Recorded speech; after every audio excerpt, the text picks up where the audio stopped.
Alam niyo po ba mga kababayan, kanina po, naglabas ng kanyang saloobin, etong si Sara Duterte mga kababayan patungkol po sa impeachment na inihain ng akbayan laban po sa kanya. At ayon po sa kanya mga kababayan, ito daw po ay kasangkapan ng pamumulitika laban daw po sa kanya. Ngayon kung titingnan nyo, sa akin mga kababayan paano nasabi na yan ay kasangkapan ng pamumulitika laban po sa kanya? Matagal na nga po siyang na-impeach. Diyan po sa Kamara de Representantes, nagkataon lang talaga na didisit etong si Chis Escudero at pinatulog yung impeachment diyan po sa Senado hanggang sa naitago na mga kababayan, hanggang sa naglabas na ng resolusyon itong Korte Suprema na pumapabor po dito kay Sara Duterte. So ngayon, sa pangalawang pagkakataon, siguro naman karapatan ng taong bayan na masaksihan at makita yung mga kasagutan ni Sara Duterte laban po sa kanya. So ngayon, ito, pakinggan po natin mga kababayan. Assalamualaikum warahmatullahi wabarakatuh. Madayaw, ugmayong adlaw kaninyong tanan. Magandang araw sa inyo lahat. Ang impeachment dito nga ako nagtataka gumawa ng drama mga kababayan, pero pati yung pagsagot sa impeachment laban po sa kanya, yung paglalabas niya ng saloobin, abay binabasa pa. Ganyan po ba talaga ka, Boplax?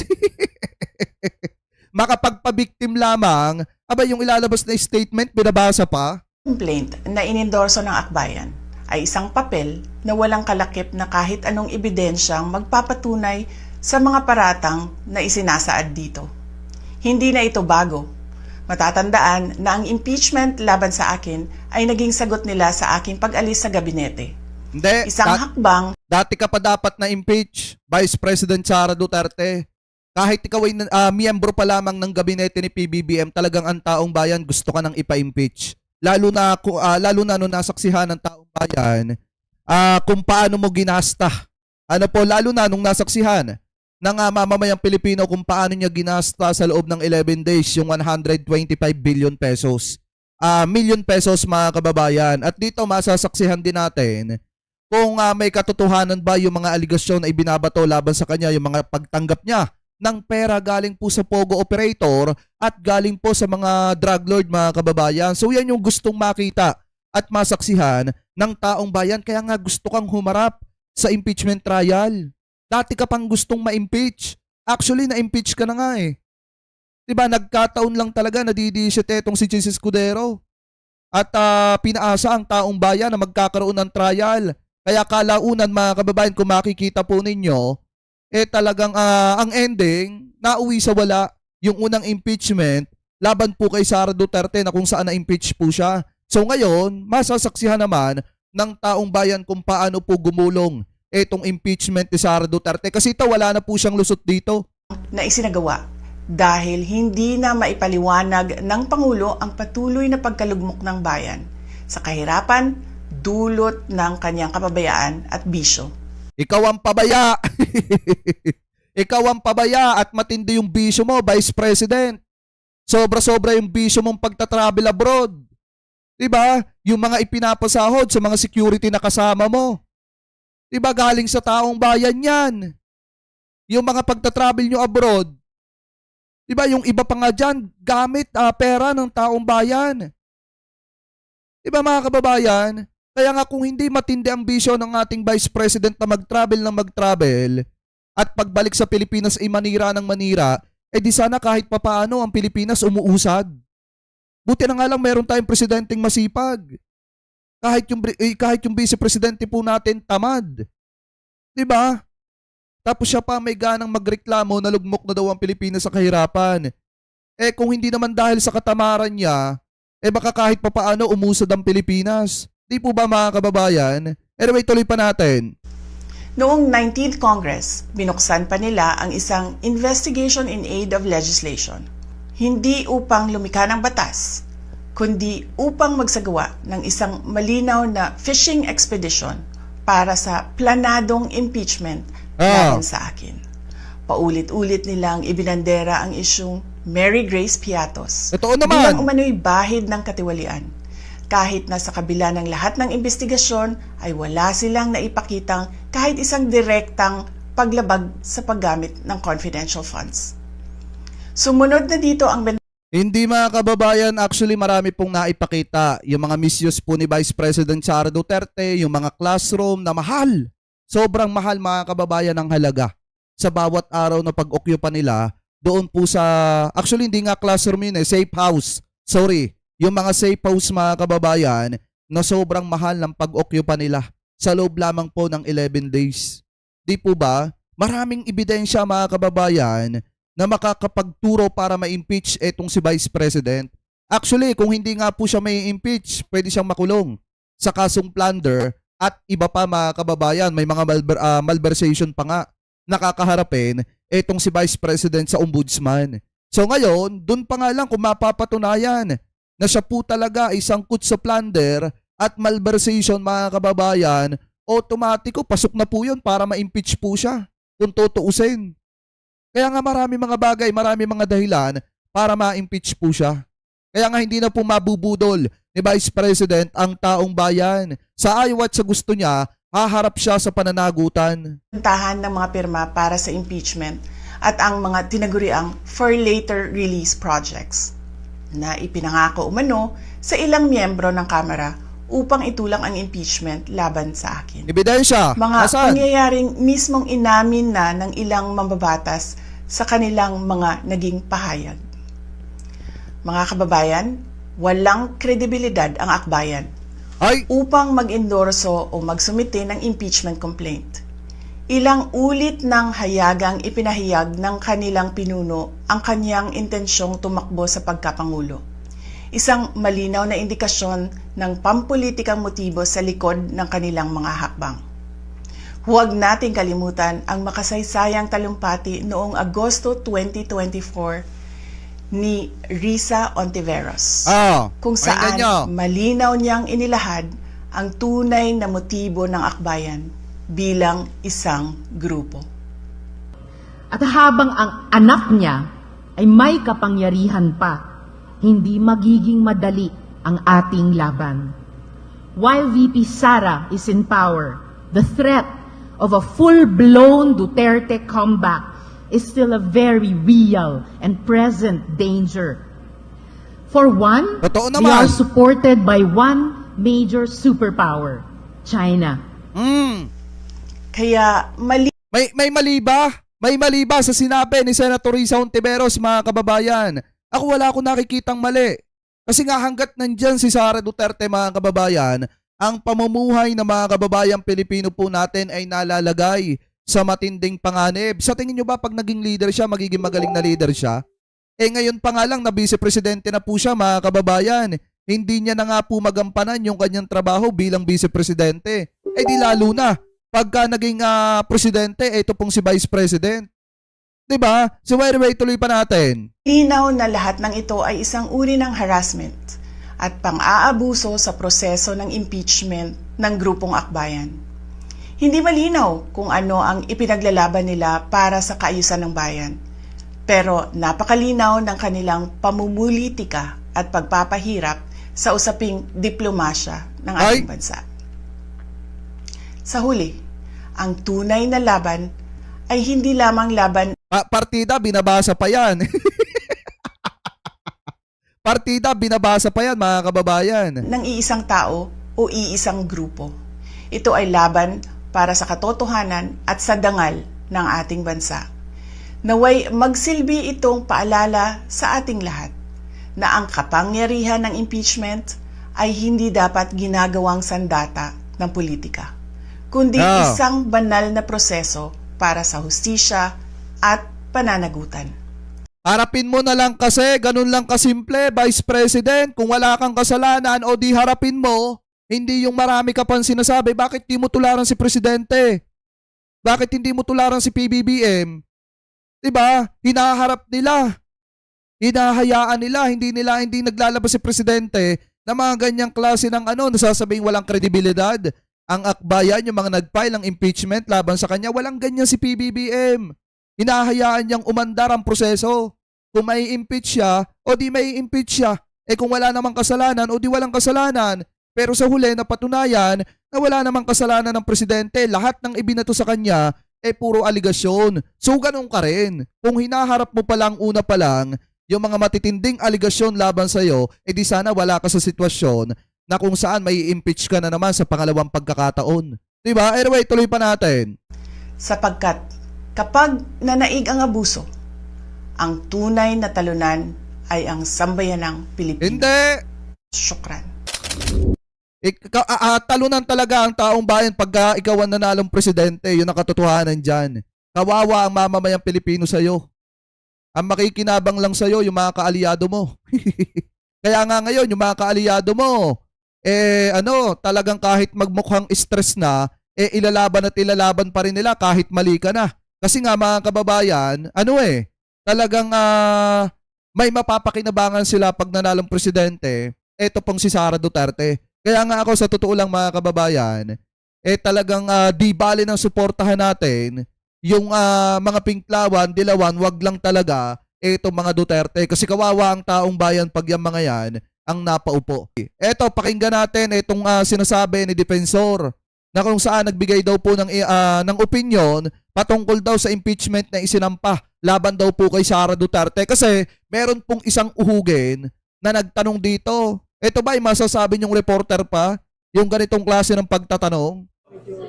Pakinggan nyo ha. Kung bakit to gano'n na lang ho sila kagigil na ma-impeach si Sara Duterte? Diba? Samantalang mas meron pa hong mas matindi ang ginawa. Hindi lamang ho yung Halatang kamote yung nagtatanong. Hindi nga natin alam kung taga-media ba ito. Pero halatang kamote yung nagtatanong. confidential fund. Kundi mas marami hong namatay dahil sa kanilang pagnanakaw.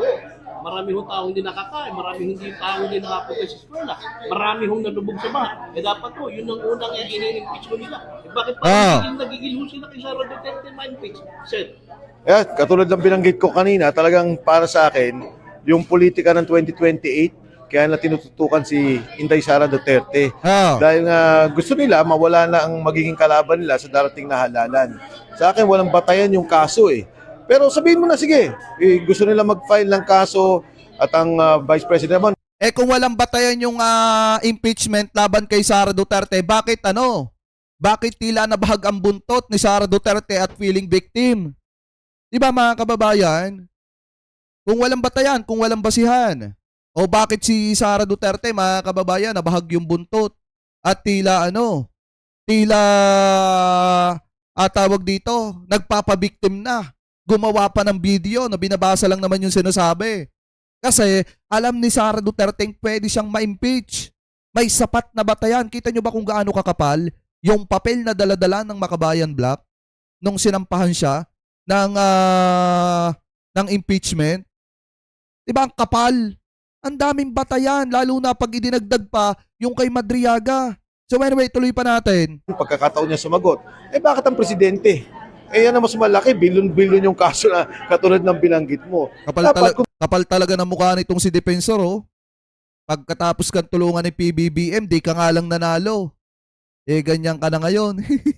Totohanan ang gusto nila na makita ang katotohanan at ma-resolve yung mga pagnanakaw sa gobyerno na, alam mo, yung unallocated fund, 2 trillion, hindi lang bilyon, 2 trillion from 2022 to 2025. Dapat lahat tiningnan nila. Kaso, unang araw pa lang hindi pa nga tayo, kumbaga yung botohan sa form, kakatapos pa lang, wala na kagad, tapos na rin kagad yung substance.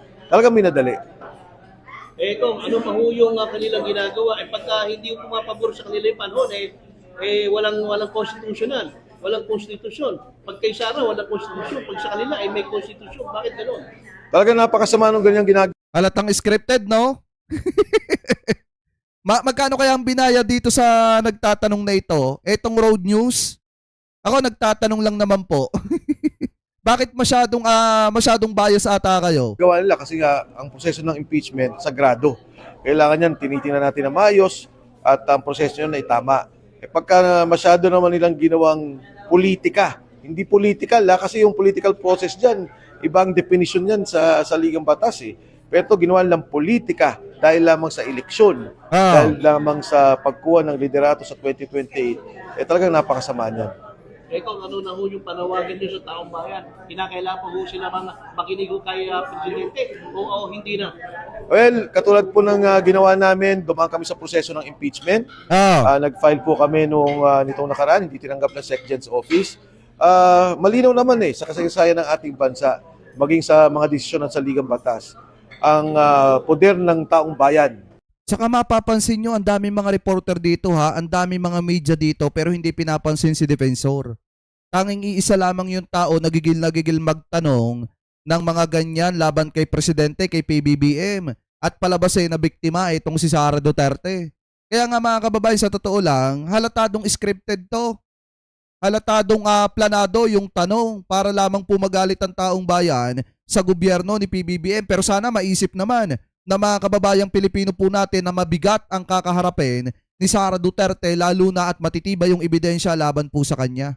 Sa kanila nakasalalay.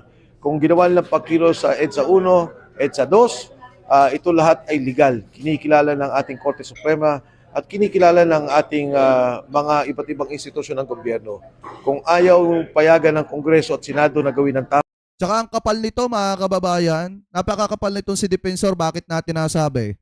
Kasi nung panahon mga kababayan, na si Duterte ang presidente, talamak ang nakawa noon. Kongresista siya mga kababayan. Pero bakit siya nanahimik? Diba bakit hindi siya nagingay sa kamera noong mga panahon na yon? Talamak ang nakawan habang may pandemic na pinagdadaanan ang mga kababayang Pilipino po natin. Samantalang ngayon nag-iingay siya. Nung 2022 election si PBBM ang nagtaas ng kamay mo. Diba? Hindi natin sinasabi na tumanaw siya ng utang na loob pero sana maisip niya na tinulungan din siya ng presidente para makilala.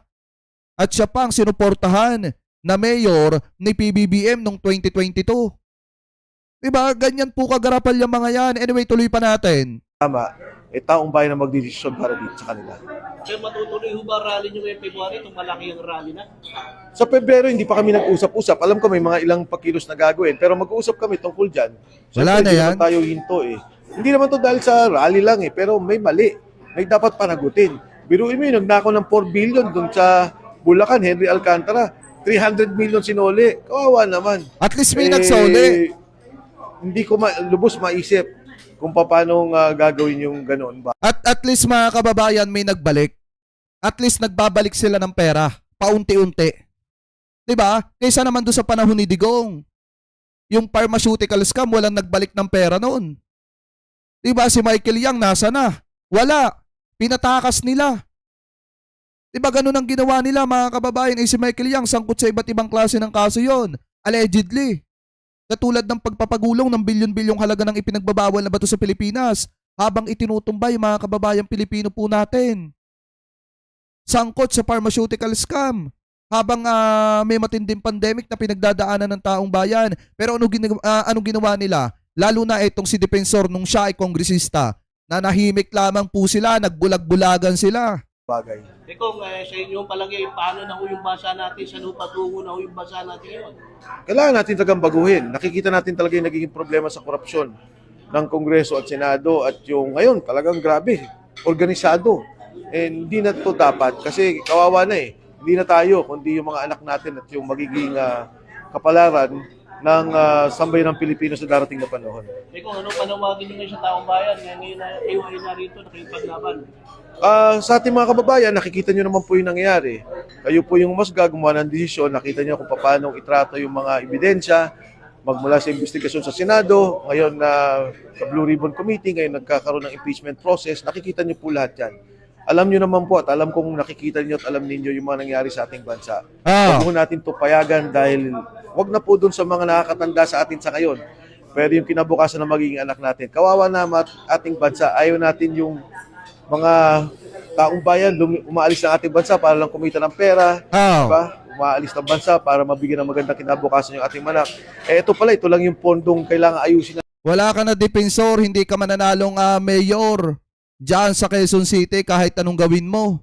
Kahit kumampi ka pa sa mga Duterte, malabo kang manalong mayor diyan sa Quezon City. Natin, wag lang nakawin at gamitin ng tama, maayos natin ang bayan natin. Ego, kung sakasakali yung mga maayos na ito, wala na hubang mahirap sa ating bansa. Wala na hubang mamamalimos sa kalsada. Di ba halatang bobo yung nagtatanong? Wala na hubang matutulog sa kalsada. Alam mo, wala na hubang pipili ng maaga sa ospital. napakadami nating pwede magawa sa pondo natin eh. Yun lang sinasabing problema ng pabahay.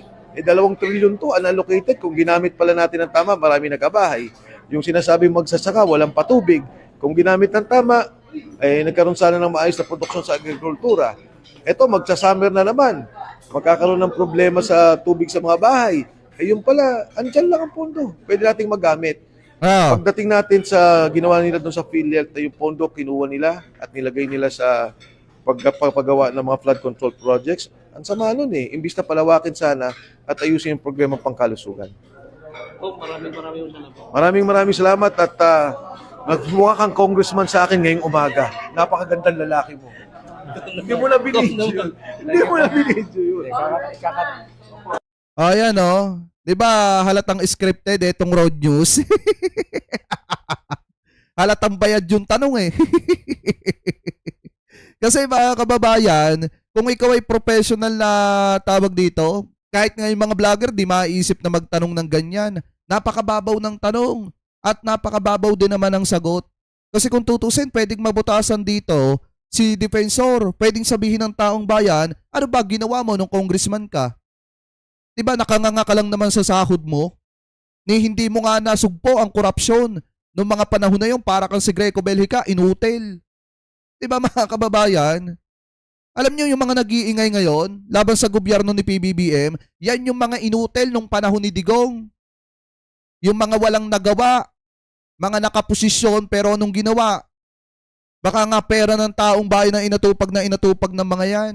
Tapos ngayon lang sila nag-iingay porket walang mapakinabangan dahil nga ang gobyerno ngayon pinapapanagot yung mga kurap na katulad nila.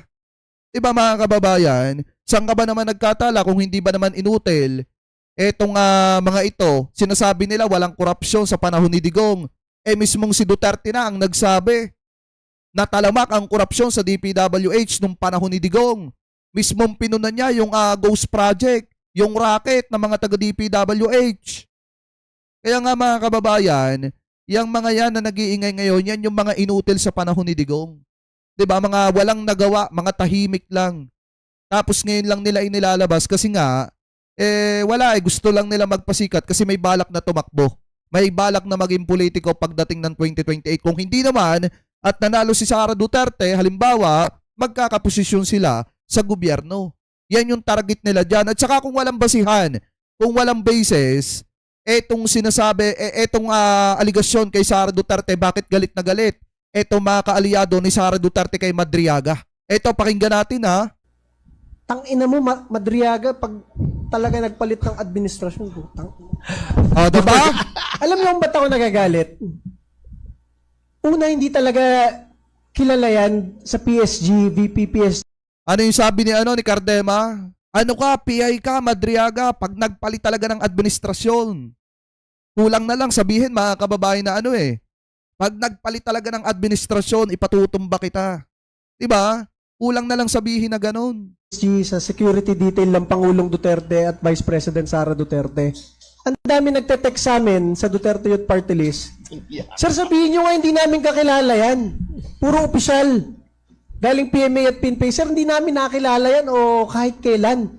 Yung kaisa-isang picture niyan, nakatabi na solo si Vice President, yan yung inauguration ni ma'am, na 1,000 taga Davao audience ang nagpa-picture sa kanya isa-isa. Yun lang yun. And pangalawa, talagang ang Duterte Youth Party List, nakakuha ng pinakamalaking boto ng ating mga pulis at sundalo. Gusto lang ipaabot ng ating mga pulis at sundalo na hindi man lang namin naging kasama yan, kahit private sa armed forces, kahit patrolman sa PNP, huwag niyang sabihin. Hindi nyo nga kasi makakasama yan. Si Madriaga kasi personal na yan ni Sara Duterte, tauhan, taga-deliver, pinagkakatiwalaan, na magdala ng duffel bag doon sa mga kaalyado ni Sara Duterte para pamudmuran ng confidential funds. Hindi nyo talaga makakasama yan. Kasi si Sara Duterte lang naman at si Madriaga at si dating Pangulong Rodrigo Duterte nagkakaintindihan. syempre hindi ka naman party noon, labas ka na doon. Na kung ano-anong claims niya sa buhay dahil kalokohan. Alam Ito talaga mga palamunin ng taong bayan ang iingay, no? Nung panahon ni Duterte, mga palamunin lang naman to ng taong bayan. ng lahat ng Ba? security agencies ng ating bansa, Mr. Madriaga. Diba, kita nyo mga kababayan, kung walang basihan, yung impeachment na isinampa kay Sara Duterte na idinagdag yung mga testimonya nito pong si Madriaga, bakit gigil na gigil? Ito mga kaalyado ni Sara Duterte at tila may pabanta pa. Ito ulitin natin yung unang parte. Tangina mo, Madriaga, pag talaga nagpalit ng administrasyon ko. Ayan o. Diba mga kababayan? O kung walang basihan, yung impeachment laban kay Sara Duterte. O bakit ganyang katindi ang galit ng mga kaalyado ni Sara? Kasi totoo. Alam nilang pwedeng sumabit si Sara Duterte sa mga aligasyon ni Ramil Madriaga. Diba pwede talaga siyang ma-impeach mga kababayan once na mapatunayan na totoo ang sinasabi nito pong si Ramil Madriaga. Kaya nga ako mga kababayan sa totoo lang, sabi ko nga po sa inyo, wala akong pakialam kung ma-impeach o hindi si Sara Duterte. Ang gusto ko lang mangyari dyan, makita yung bank account ni Sara Duterte at mapatunayan kung may katotohanan ba yung sinasabi na tumatanggap siya ng pera galing po sa masama. Diba? Yan yung gusto nating makita. Wala na tayong pakialam doon sa yung mga ebidensya. Makita lang natin okay na tayo doon. Kasi taong bayan naman po huhusgan yan eh. Kung karapat dapat pa ba siyang tumakbo at manalo sa 2028 or hindi na. Mga kababayan. Ganun lamang po kasimple. Wala tayong pakialam kung may impeach pa siya o hindi. Kasi alam naman natin pagdating sa pinakataas, karamihan doon mga kaalyado po nila. So baka ang ending dyan, hindi talaga siya ma-impeach. Pero sigurado dito sa Kamara de Representantes, may impeach po talaga siya dyan. Yan ang nakikita ko dyan mga kababayan. Kasi ang pinakamahalaga lang naman dito, makita ninyong lahat kung may katotohanan ba yung aligasyon sa kanya. Kasi doon magmumula yung tiwala ng taong bayan pagdating ng 2028 kay Sara Duterte. Pag-damage na yung kanyang personalidad mga kababayan. Sa tingin nyo, susuportahan pa yan ng taong bayan? Syempre, hindi na. Diba? So anyway, mga kababayan, kayo po, ano po masasabi ninyo? Hingil po dito na sa sobrang kaba ni Sara Duterte at ng kanyang mga kaalyado, naglabas si Sara Duterte ng kanyang pa-victim video para palabasin na siya po ay pinupolitika ng mga gobyerno ni PBBM. So comment below na lamang po kung ano po masasabi nyo. Hingil po dyan.